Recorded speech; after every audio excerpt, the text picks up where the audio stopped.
Welcome to First Reading, the Old Testament lectionary podcast, and Merry Christmas. Hey, Here we are. I'm Reverend Dr. Tim McNinch. I teach Hebrew Bible at Christian Theological Seminary. and I'm Rosie Candathel. I also teach Hebrew Bible at Wake Forest University. So here we are on December 29th, the very first Sunday after Christmas, as we kind of live into this new season. Our co-hosts, Paul Essa and Rachel Wren, are off this week, which puts you on the microphone. And it looks like our first reading for this week is 1 Samuel chapter 2, verses 18 to 20. And then what? We skip to verse 26. What's going on here in the lectionary? It's just a short little reading, and that maybe means we'll have a short little episode here. We'll see how it Fingers goes. crossed. But it's just a few verses and kind of a weird little excerpt from the beginning of 1 Samuel. Samuel's already been born, and we're just sort of jumping into this little transitional moment. It's only a couple verses. I can read it. Samuel was ministering before the Lord, a boy wearing a linen ephod. His mother used to make for him a little robe and take it to him each year when she went up with her husband to offer the yearly sacrifice. Then Eli would bless Elkanah and his wife and say, "May the Lord repay you with children by this woman for the loan that she made to the Lord." And then they would return to their home. Then we jump a few verses ahead to 26. Now the boy Samuel continued to grow, both in stature and in favor with the Lord and with the people. So that's it. That's it. Little moment. I think that this passage is probably brought forward by the lectionary because it has an echo in the New Testament reading from the Gospel of Luke. Hey, I love the gospel echo. Yeah. Yes. In chapter 2 in Luke, we have Jesus as a child traveling with his family to Jerusalem, where he hangs out in the temple, and they start back home without him and then come back and they're looking all over for him, find him in the temple. And the very last verse of that excerpt says in verse 52, "And Jesus increased in wisdom and in years and in divine and human favor." Sounds very close to the last verse of our Samuel reading. Right. Samuel continued to grow in favor with the Lord and with people. So we have these two stories of boy wonders, like growing up and increasing in favor with the Lord and with people. So there's kind of a parallel there, which is not unusual for the Gospel of Luke.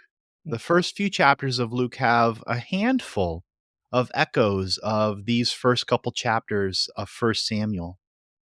You might remember Elizabeth, Mary's cousin, is childless and has like a miraculous conception, just in the same way that Hannah in 1 Samuel chapter 1 is childless and receives divine favor for conceiving a child. Of course, Mary's song in Luke, the Magnificat, is patterned very closely on Hannah's song in 1 Samuel 2. And then even as we get into the youth of these boys, both travel to the temple with their family, and then we have these lines that talk about growing in favor with God and with people. So if you out there are preaching the Luke passage, then in a way, this Samuel little excerpt, this transitional moment in Samuel, can be a kind of backdrop, I guess, to the kind of framing that Luke is giving to Jesus's early years.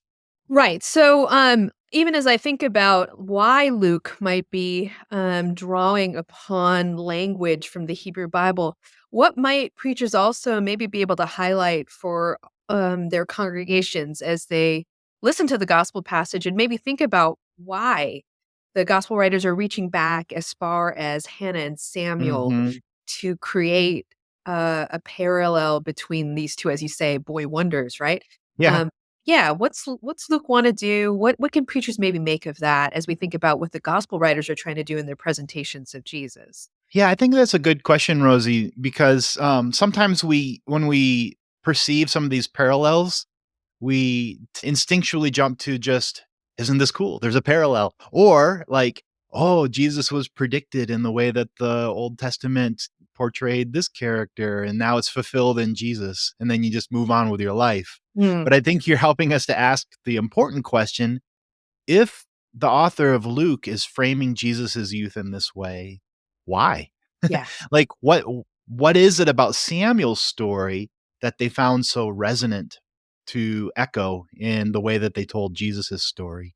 yeah, So we could take a minute to think about that.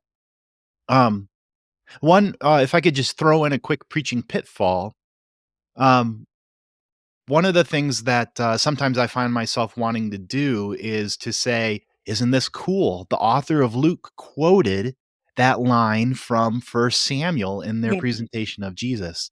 And while that's close to the truth, it's actually not quite there because it's not an actual quote of the line. mm, Of course, Luke's written in Greek and Samuel is in Hebrew, so it's not going to be a direct quote either way. But sometimes when that happens, I find myself wanting to take a look at the Septuagint and see if the New Testament reference is perhaps quoting directly from the Septuagint. And mm. so I got excited about that and looked up First Samuel 2 in the Septuagint.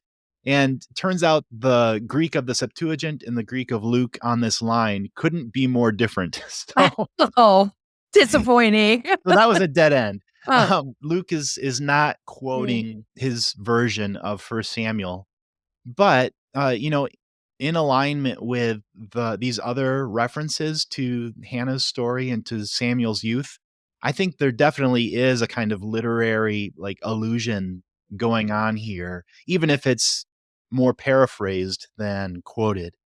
So that's just a little thing. I wouldn't want preachers to say that Luke is quoting Samuel because that wouldn't be accurate. But you can still make quite a bit out of the connection that's between these texts. mm, So what strikes me, getting back to your question, then Rosie, why the author of Luke might do this? The story of Samuel comes at this really pivotal moment in Israel's history. As it's told in scripture, up to that point, Israel had been led by a series of like regional judges, sort of warlord type yeah. characters, and it was not going particularly well. No, as I remember, Judges ends pretty poorly. Yes, yes, good call. And so the story of Samuel, the whole story of Samuel is really a kind of transitional moment from Mm, that style of political leadership to a more centralized, a national leadership mm, by a king. And it's kind of driving towards the story of David, who is the like prototypical Israelite king, walking for the most part in lockstep with God. mm, And so the story of Samuel is a kind of like changes in the air. mm, The tide is turning and we're heading towards this new thing that God is doing for the people, for the nation. mm, And we get that flavor all through the Samuel story. And so maybe that's one reason that the author of Luke might look back to this moment and say, with the birth of Jesus, again, something big was happening that God mm, was doing, a new thing, a big change was afoot. mm, So I think that's probably one thing that's going on there. The other thing would be that these characters themselves, both Jesus and Samuel, were kind of set apart for their yes, vocation from birth, I mean, even from before birth. And we get that in the story of Samuel in the way that his conception came about basically through a priestly blessing, like Hannah's prayer and then Eli's blessing, may God give you what you've requested. And boom, she's pregnant. And Samuel is given to the temple as a kind of intern. mm, But this whole time, and we get these check-ins with Samuel, he's growing in stature and in favor with God. And so we know from the beginning and through his childhood that when the time comes that Samuel becomes an adult, he's got a special kind of call on his life, a special vocation. And I think the author of Luke, especially compared to like Mark, which yes, sort of sir. jumps into Jesus's adult ministry, Luke wants to take a look back even before Jesus's birth and kind of trace through those early years to say, in a similar way to how that transitional leader Samuel had a kind of mark on his life, from birth and through his childhood, Jesus as well, those who were paying attention could have seen that this was a special kid, like that Mm. he had this special calling. And there were little signs of that through the way he was born and then through his youth. I think you're also highlighting that we don't have a lot of glimpses of children in the text where we kind of get to see them growing up. And so it makes me think also about Luke's other purposes as well. I mean, his gospel, I mean, Hmm. Luke or whoever the author is of this text, um, does try to highlight individuals that are, kind of surprising. Like, so we get more stories of women in Luke, and here we get Luke also recognizing Jesus as a child and providing stories that are unique to Luke. Even in the one that you just highlighted of Jesus in the temple, it's the only story we really have of Jesus as a boy. And so there's maybe even something about Luke's perspective that you're highlighting, and that Luke noticed the story of Samuel as a boy, Hmm. and then also provides a story of Jesus as a boy to kind of provide a parallel, but also maybe to highlight the fact that in that society and even in ours, we're often not attentive to children and the ways that they're growing, maybe in stature and in wisdom, and how do we develop children uh, in such a way? So I appreciate the idea that you're also kind of bringing up that we're getting an image of a child, growing up in a community and being recognized. We're not sure what his potential might be, but already Luke Hmm. is kind of giving us a sense that children have importance in this gospel, and Jesus in particular, as we try to pay attention to this story. Yeah, I think that's excellent. And, I that could be a sermon all in itself. Yeah. Right, like just recognizing children here at Hmm. Christmas time, right? Which is a time where we say we recognize children, Yeah. their wonder, but also, they're surprising, open-endedness as we kind of, gaze at them during this time of Christmas. Hmm. Yeah, if Christmas is a gospel of great joy for all the people, it's not just all the adult people. It's all the people, and that Mhm. includes children. Well, I had just one other sort of side thought here, maybe to wrap us up on this one. I think most preachers handling this text, because it's such a short little transitional moment in the story, will probably use it in conjunction with the Luke text. But if there's a brave soul out there that wanted to just preach the Samuel text as the main text of their sermon, just sort of on its own, I wanted to give at least a tip on how I might approach doing that, and, Nice. and Yeah. taking the Samuel text sort of on its own terms. I happen to have done quite a bit of work in these chapters from my own research. Oh, you don't So say. yeah, so I've thought about this quite a bit, and, I would just highlight that this little moment about Hannah coming to the temple each year in Shiloh and bringing Samuel a little robe, it's just a weird, wonderful little Little detail detail. in the Yeah, yeah. story, isn't it? I And I heard the little robe, and I can almost picture it. I know immediately, something happens to me emotionally when I read that. It's just like this tender little Yeah. moment. And it's really, you would know this, Rosie, as a biblical scholar, like, those types of moments in Hebrew narrative are so They're rare. rare. Yeah, that's one thing where I'm grateful for Luke even noticing it, Yeah. and creating that parallel in some way to kind of then maybe draw us back to this story, where Mhm. you say these kind of tender details lie. Yeah, for the most part, biblical stories kind of just follow the action, and, Often male action. yes, for sure, for sure. And scrolls were expensive, and including little details like this usually doesn't make the cut. So, whenever there is a little, like, side note like this that really doesn't move the plot forward much, Huh. it makes me wanna pause and just sort of sit with it a bit and wonder, "What's going on with this? Why is this here?" Hmm. And I have to this day, have not quite resolved myself on why the author of Samuel included, this particular detail, Hmm. except that it does communicate a kind of tenderness, ongoing tenderness between Hannah and Samuel. She didn't just drop him off when he was weaned and say, "See you later," and never have any contact with him again.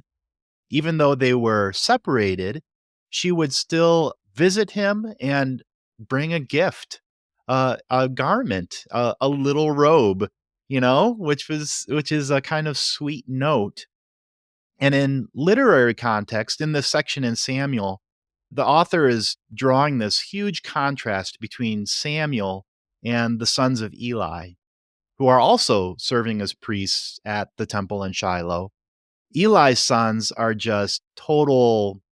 You could probably insert some profanity there. They were the worst, They right? were bad. They're just cheating people out of their stuff. They're, taking the best of the offerings for themselves. They're not following any of the protocol for priests. They're doing Fooling things around with women. with the women at the door of the temple that they're not supposed to be doing. Yikes. And, all the while, their father, Eli, seems to have this kind of distance from them. When he does, confront them about their behavior, it's not because he's witnessed any of it, he's just, like, heard rumors, and it's sort of implying that these sons of Eli were kind of doing their own thing on their own, and there was this distance between them and their parent, which, may have been part of the part of the issue there. Huh. Whereas by contrast, here we have this little glimpse into an act of tender nurture towards Samuel by his mother. Even though she lives at a distance, she's able to bridge that distance in these repeated moments of tender nurture. Whereas Eli, who supposedly lives in the same place with his sons, seems completely distant from them. And that contrast is something that maybe the author is wanting to highlight. As far as a preaching angle from that, Mm. I think a story like this shows us that even those who are born to be leaders, like Samuel was kind of identified as somebody who would eventually become a great leader, even from birth, even those folks are made. They're not just born leaders, they're made leaders. And the nurture that happens through their childhood is important in their formation as leaders. And I think part of that could probably jump across the hermeneutical gap into our own world where, as we look to a new generation for leadership, it's important to us as communities of faith to invest ourselves Mm. in the nurture of our young people. And that's important, not to say that this is just about parents and children, because in your congregation, there will be people without children, and you don't want them to either feel excluded or feel like they should take a nap during your sermon. This is about the whole community and the upcoming leadership and how the community as a whole can nurture the young folks. We had a baptism like a couple weeks ago at our church, and I'm always kind of touched by the way that, at least in our tradition, when children are baptized, the parents make certain commitments, but so does the congregation as a whole to raising up this child to love God and to experience God's love through us.